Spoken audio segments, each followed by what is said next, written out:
My name is Genevieve Estrada, and I'm going to be answering the questions about the Disposition Self-Assessment Survey. So while I was taking the survey, I found myself checking off mostly strongly agree and agree boxes.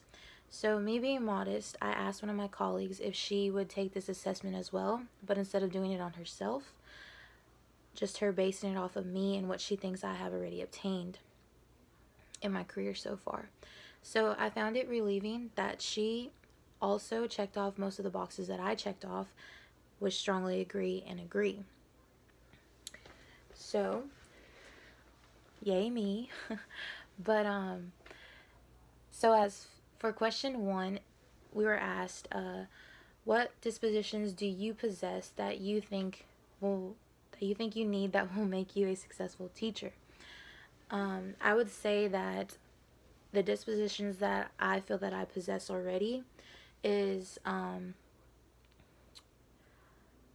the need to be sensitive to the individual learning and social needs of the students.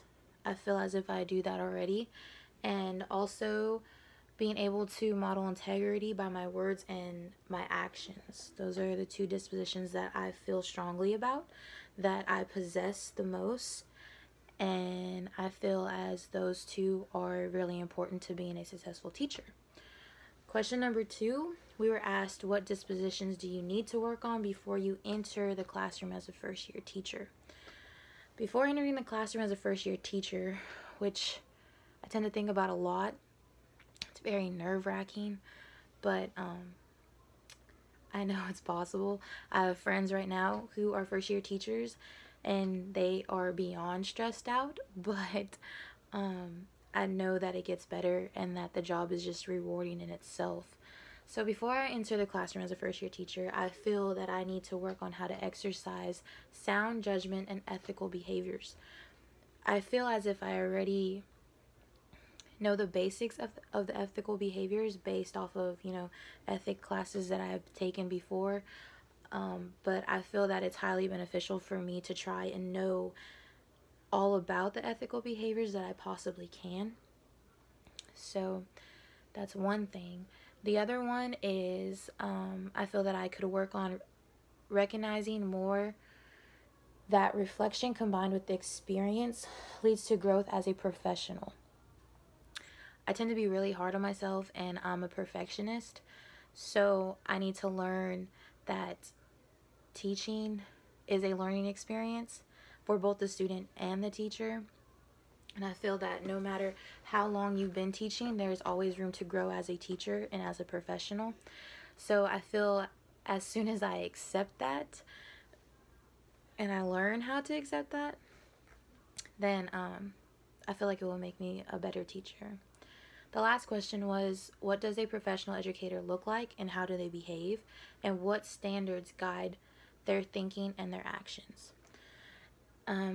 I feel as if a professional educator is someone who is willing to do whatever it takes to help a student reach success. I also feel that each student's success is measured differently. No student is ever the same. So an educator has to be connected with each and every student, not just one or one type of student. Also, I feel that educators must be patient and in order to hear, see, and empathize each student and see what they are lacking and how to meet those expectations. I feel that educators must be driven by compassion. For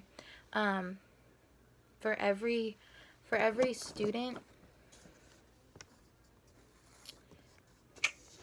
even if let's see, I feel that no matter who the student is or what type of student you are dealing with, the teacher must be compassionate, and show compassion.